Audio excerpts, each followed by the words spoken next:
Hello, and welcome to our very first podcast, In Defense of Freedom. I'm Steve Colby. I'm going to be editing and producing these segments. And with us today is Stephen Bailey, and he is going to be the host of In Defense of Freedom. So, Stephen, why don't you introduce yourself and tell us what you do? Well, Steve, yes, my name is Stephen Bailey. I have taken over recently as the president of the California Constitutional Rights Foundation. Our foundation is a little over 5 years old and was extremely active during the COVID period. Our founding president, Gary Creep, and I are retired California judges. Gary has recently retired from the practice of law, and so I've taken up the foundation to refocus it and get it ready for the Trump era. It's kind of an exciting opportunity. I've got 30 plus years as a California lawyer, previously a certified specialist in criminal law. And frankly, that's how the foundation started. Back in 2020, when Governor Newsom decided that he was going to not allow people out of their homes and prohibit them from peacefully protesting at the state capitol, our foundation, which was in its infancy at that time, stepped in to defend individuals, primarily mothers, who went down to the capitol to say, hey, you can't keep my kids out of school. You've got to treat the populace fairly. And that is why the foundation started. And that's what we've been doing for the last 5 years, is protecting people's right to protest, their right to free speech, their right to religious liberty. I'm proud to be associated with the foundation. As am I. I'm very proud. So what were some of the first cases that CCRF worked on? As I mentioned just now, we started out by defending moms and dads who went to the state capitol to protest. And while we were doing that, a number of other individuals, primarily restaurant owners, employees for college districts, came to us and asked us if we wouldn't step in and represent them. And we were pleased to do that. It was an exciting time because what we were doing is standing up and defending the basic principles of our Constitution and the Constitution of our state. California grants the same rights as our United States Constitution does, to be free to protest, to be free to speak our minds when we want and in a way that we want. And so we stepped in and we defended dozens upon dozens of individuals throughout the state of California, from Northern California all the way down to the Mexican border. And doing that, we were able to make a difference here in California. It was a difficult time for all of us, but the foundation and the foundation's work was instrumental in helping change the way this governor operated and give us our freedoms back. It was a hard-fought battle, but eventually we won. Yeah, that's awesome. So, Steve, let's hear a little bit more about you and your background. I became a California attorney in 1990. I enjoyed litigation. And the way to get into litigation and trial work was to get into criminal defense. You know, frankly, I would have been a prosecutor. I thought that was where my calling was. But by the time I became an attorney, I had 3 little kids. I had a mortgage to pay, and I had to get out and work my tail off. And so I got into the area of criminal defense, spent 20 plus years as a criminal defense attorney, handled every type of case you could think of, from the simplest disturbing the peace up to death penalty cases. So I'm familiar with criminal law. In 2009, I took a seat on the Superior Court in El Dorado County, California, served for 8.5 years as a Superior Court judge, and retired in 2017. The reason for retiring at that time was that I had made the decision that I was going to run for California Attorney General. And in 2018, I was the conservative Republican candidate endorsed by the California Republican Party and a number of other important groups in California to run for Attorney General. We were just a little bit too early, I think, because some of the issues that we were talking about in 2018 are issues that in 2024, the electorate finally woke up and realized that the problem was so great that they had to change the way the law was. Mm-hmm. So we were talking about issues such as career thieves going into stores and stealing, people going in with a pad of paper and a calculator to make sure that they didn't exceed $950 so they couldn't be charged with a felony. Then when criminal justice reform came, we started changing the way the criminal codes were being handled in California. We spoke about that during the campaign for Attorney General, and we did well, but not well enough to get elected with a majority of the vote. Right. So at the end of that campaign, several judges, Gary Creep and I in particular, sat down together and started talking about what could we do that would make a difference here in the state of California. And we concluded that what we could do was to step in on election integrity issues, on First Amendment freedom of speech issues. We had no idea at the time, as none of us did, that shortly the government would begin to tell us, you can't leave your home because there's this pandemic. You can't say things that are out of the mainstream. You were prohibited from free thinking in this state. Early in 2020, the governor and the president all ordered us to stay home. We were going to stop the spread. 3 weeks, we were going to stop the spread. The politicians loved the power that they received. Oh, yeah. We stayed home. That was certainly true. But it soon became clear that the science didn't meet up with the reality. We weren't stopping the spread. Mm-hmm. Moreover, the science was that masks didn't work. The pandemic was more serious than the flu. So I'm not trying to minimize what happened during the pandemic, but it wasn't as serious as, say, smallpox, where people were dying, would die from a really infectious disease. And what we ended up with was government overreaching, telling our businesses, telling our citizens that we were prohibited, one, from deviating from the standardized thought, and that we were prohibited from leaving our homes. That didn't set well with either Gary or I. And when we had the opportunity to stand up and help defend people who had similar concerns, we stood up and we stepped in to defend them. Yep. So where's the CCRF today? What's going on with the CCRF right now? Well, as you can see, we are now starting up a podcast.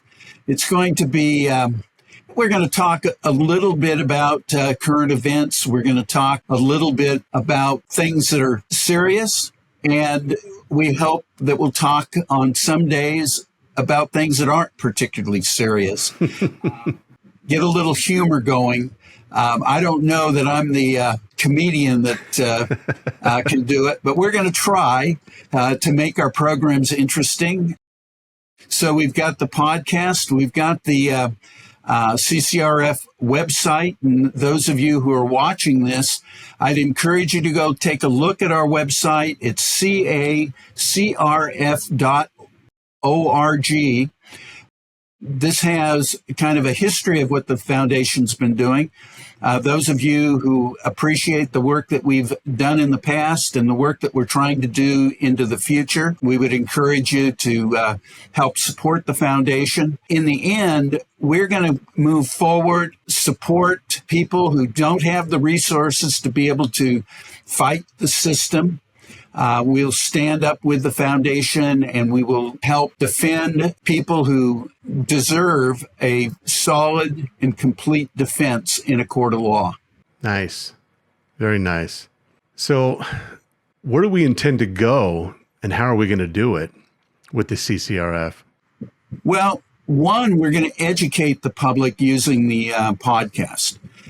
So on, probably every time we have a podcast, we'll be talking about some issue. We'll discuss where some of the political parties are and what they are trying to do and how they're trying to make our lives better.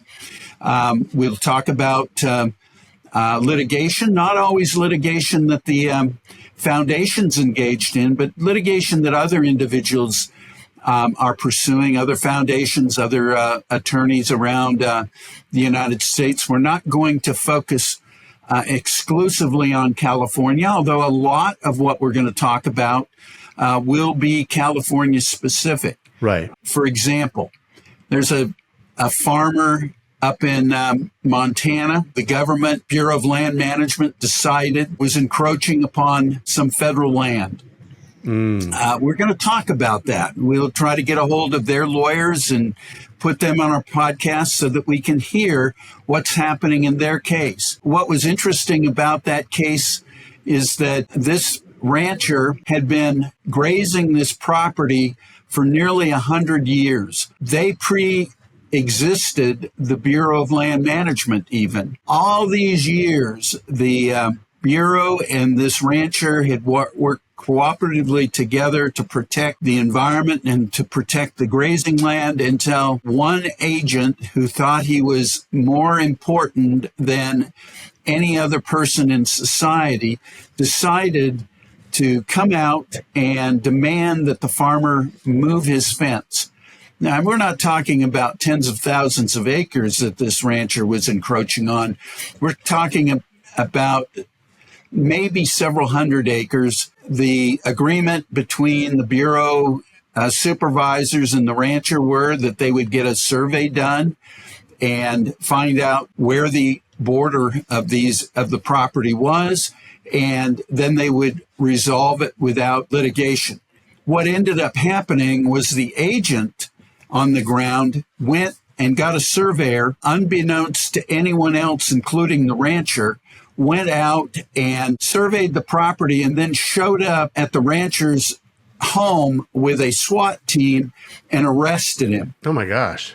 For trespass on federal ground. Wow. Well, we've seen this happen on multiple occasions where the government, for no apparent good reason, decides that they're going to arrest somebody, they're going to prosecute them as if they were Al Capone. And when you look at some of the issues such as this, there's no reason when you're trying to work together and the rancher and the Bureau supervisors are all meeting and talking about it, there's no reason to send a SWAT team to the guy's home and arrest him as if he were, a murderer or something. Well, the government did that, and it's currently being litigated in federal court. They will resolve it eventually, probably to the rancher's benefit. In the meantime, there's tens of thousands of dollars that are being expended by this rancher to defend himself on a relatively minor land issue. Right. The foundation is looking for cases such as that. We want to be able to step in and defend them against government overreach. There's no question that what's happened in this case is a gigantic overreach by federal agents when nothing was required other than to sit down and resolve the issue. It's not like it had festered for years. It was a brand new issue, and the way they addressed it was to send a SWAT team out. I think that's unconscionable. It's ridiculous. And no citizen of this country should be subjected to that. Oh, yeah. Now, hopefully, with the demise of the Biden administration and the Trump administration coming in the future, we're not going to run into those kinds of problems. But we know from past experience that these things crop up from time to time. And so the foundation is essential to being able to step in and defend people like this rancher. And so we're looking for those cases. Nice. We're looking for cases where, mom goes down to the school and they determine that she's now a terrorist. We're looking for cases to be able to step in and clear people's records. Some of this stuff is, I mean, it's beyond the pale. And when we talk about it, you think it's got to be a joke. Yeah. Unfortunately, these kinds of things happen all the time when you're dealing with a bloated government like we have in this country. Yeah. Yeah. Well, that ranch in Montana, that sounds exactly like an episode of Yellowstone. It's like to a T. The worst part about it is that even the writers on Yellowstone couldn't imagine this happening. Hopefully, we don't get into shooting and dropping people down at the train station. Yeah. But, never know in this business. You never know. And our goal is to sit with those individuals, help step in, defend them, and change the way the government functions, by getting the courts involved, getting judges to issue appropriate orders, and hopefully we don't have these kinds of issues in the future. Yeah, hopefully. So what else is, what's currently going on in California that struck your interest lately? We've finished up our litigation on the COVID cases. We're looking at a particular election integrity issue that might pop up. We've been concerned, as I mentioned before, let's go back a second. Yeah. We actually began focused on election integrity back in 2019, 2020. Right. We couldn't foresee COVID, I guess is the way it amounts. And so we were looking at cases where progressives had begun to change the way our elections would be handled. We were concerned about the top two primary. I had successfully waded through that process and became one of the two candidates listed on the ballot in 2018. But it was of concern to me that others that would want to run for, say, the office of Attorney General, who had views that differed from mine, the top two basically prevented them from being able to express their views and talk to voters about them and solicit voters' support. There's been a recent filing by the Peace and Freedom Party, by the Green Party, and by the Libertarian Party of California that would overturn the top two primary and allow those, what I would call minor parties, to participate in the general election ballot. California has a very restrictive process for being able to be on the ballot. While you can run candidates kind of in a jungle fashion in the March or June primaries, depending on whether it's a gubernatorial or a presidential year, what you can't do is, if you're not in the top two, you cannot appear on California's ballot. We agree with the proponents of that litigation, right, that it is not fair and it suppresses free speech. Yeah. So we're looking very closely at involving ourselves in a supportive role of that litigation. The case is called Peace and Freedom Party versus Weber. It was recently filed in the Northern District of California in the Oakland District. So anyone who wants to look the case up, it's a current case, and it's one that the foundation's looking at very closely to be supportive of. If we do get involved in it, we would seek to assist the proponents financially by intervening possibly in the case, by encouraging other plaintiffs, Republicans and Democrats, who are equally concerned about the lack of our ability to be able to influence California elections. Yeah. We'll ask them if they want to participate in the case, and we may file pleadings to intervene in the case. We just think that these are the kinds of issues in California that we need to have the foundation involved in. Right. We're also looking at some issues related to voter ID. We have been studying that issue for some time. We may well want to participate in the voter ID litigation that we think will come up within the next year or two. There's no reason that voter ID shouldn't be part of California law. If you have been following the news recently, there was a case out of Huntington Beach where the Attorney General filed lawsuit against the city of Huntington Beach because in municipal elections in Huntington Beach, they were requiring voter ID. That case is still in litigation. At the current time, the Superior Court has issued an injunction against the state to prevent them from prohibiting Huntington Beach from requiring voter IDs. So there's progress being made, at least on the municipal level. Nice. And we're kind of looking at participating in that kind of litigation in the future. Yeah. Again, anyone who's watching our podcast today who wants to help support that kind of litigation can go to our website at cacrf.org and just click on the donation button and help us out with a donation. Absolutely. Absolutely. Well, good. I'm excited for the future. I'm excited for CCRF. I'm excited for this podcast, In Defense of Freedom. And I think it's about time for us to flip over to part 2 of this first podcast, where we talk to you in a different setting. Okay. We're glad that you're joining us here today. We're going to learn a little bit about the CCRF, the California Constitutional Rights Foundation. And Steve, why don't you tell us a little bit about that?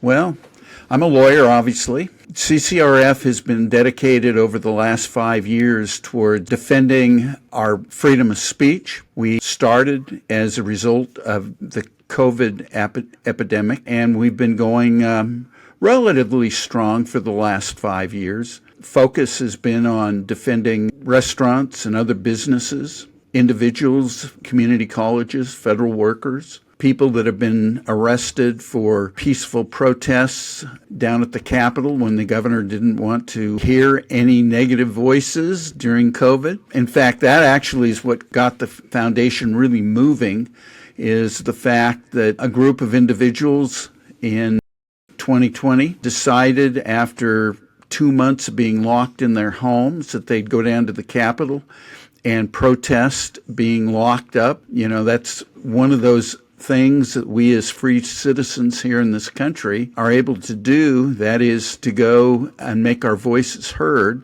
Well, Governor Newsom didn't think that that was appropriate during COVID. And so he refused. He, in fact, ordered the Highway Patrol not to give a permit to protest at the Capitol. And when a group of people did, they, in fact, arrested 35 of those individuals for trespassing people's property, believe it or not. We stepped in. We represented 30 of the 35, and the district attorney in Sacramento had enough sense to simply say, we're not going to prosecute these people, and the cases all went away. And that is, in fact, what got us started. Oh, that's great.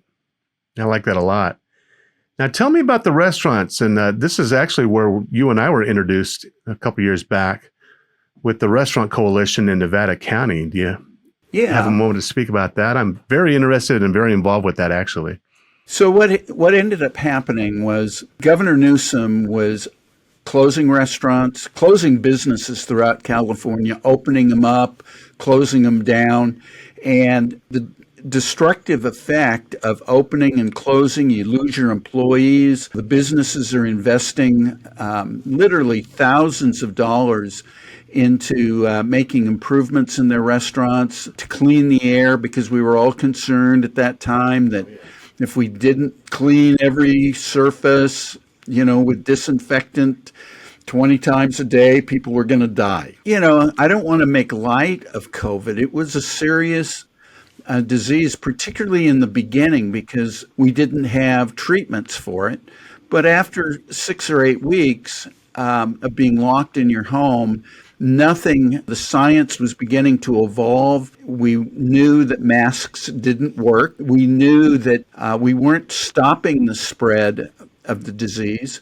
What was happening was we were simply destroying our small businesses, here in California and frankly around the country. Right. Moreover, people were being negatively impacted by the rules and regulations. A few businesses in Nevada County and Placer throughout California decided that time had come that they had to stay open or they went out of business forever. And so in Nevada County, there was a group of restaurants that decided after the governor had closed them, opened them, closed them, and then came up with a whole new set of rules to decide, how many people you could have in your restaurant, and it changed every single week. Suddenly, they were in a situation where if they closed up again, they weren't going to reopen. So the county, using the powers that had been vested in them by the state of California, decided that they were going to issue fines. And so those businesses came to me, asked me to step in and represent them. And what we were able to do is to work out initially an arrangement that would get those businesses back open. They would be in compliance with the state guidelines throughout the months of August and September and October of 2020. Every single week, at the most, every 2 weeks, the requirements would change. I remember that. One week you would be at 50% of capacity. Another week you'd be at 25% of capacity. You could dine outdoors. Turns out that 2020 was one of the worst fire years California's ever had. You could be sitting out in the smoke outside, but you couldn't sit inside because, we had to protect against COVID. So you could poison yourself with smoke and ash, but you couldn't be inside where you had air conditioning and you had devices to clean the air. And so it became kind of a joke. Well, we knew and advised our clients that, look, what's going to happen is winter's going to come, the flu season's going to begin, and they're going to shut you down again. And so on the 11th of November of 2020, we filed suit against Nevada County, against the state of California for these kinds of arbitrary, unscientific, quite frankly, rules that they had constructed. And as we went along, that lawsuit progressed. Late the following year, 2021, they finally lifted the requirements. But 2.5 years later, we were still litigating issues against Nevada County. The courts made some rulings. The suit was narrowed to deal with some threats that had been made by government officials. They let the state of California out of the lawsuit. Ultimately, the courts had no desire to deal with any of these issues. And so what ended up happening is that earlier this year, the court finally ruled and dismissed the entire lawsuit on a summary judgment motion. So we kept our businesses open. Many of them were damaged and ultimately had to close. After 4 years of litigation, we were able to save at least, some of our businesses. We were able to make a point. This type of draconian overreach by the government had to stop, and hopefully we'll never see this kind of litigation again, but this kind of government overreach again. Right. Yeah, I remember that very well. I produced quite a few video segments on that. One of my pieces was amplifying if there's one person affected, like let's say a server at a restaurant, like Friar Tuck's, for example. Right. One server at that restaurant is not just affecting that server. It's affecting that server's wife and kids, or if it's a mom, the mom and the kids and the husband and then the grandparents. And so one person is actually affecting about 40 people. That's exactly right. And during that period of time, our schools were closed, you couldn't go to a hairdresser. You could go to the marijuana dealer. And maybe that's what we all should have done. I mean, we would have been very relaxed if we had done that. Although we couldn't, you really weren't supposed to go to the grocery store. Yeah. So you couldn't get your munchies. So I don't know how you were going to function. But, that was a time that none of us want to go back to. The foundation was there to help defend at that time. We continue to move forward in protecting our small businesses, protecting our civil rights. That's really the focus and the function of the California Constitutional Rights Foundation. That's fantastic. I'm a big fan, and I'm proud to be involved with this.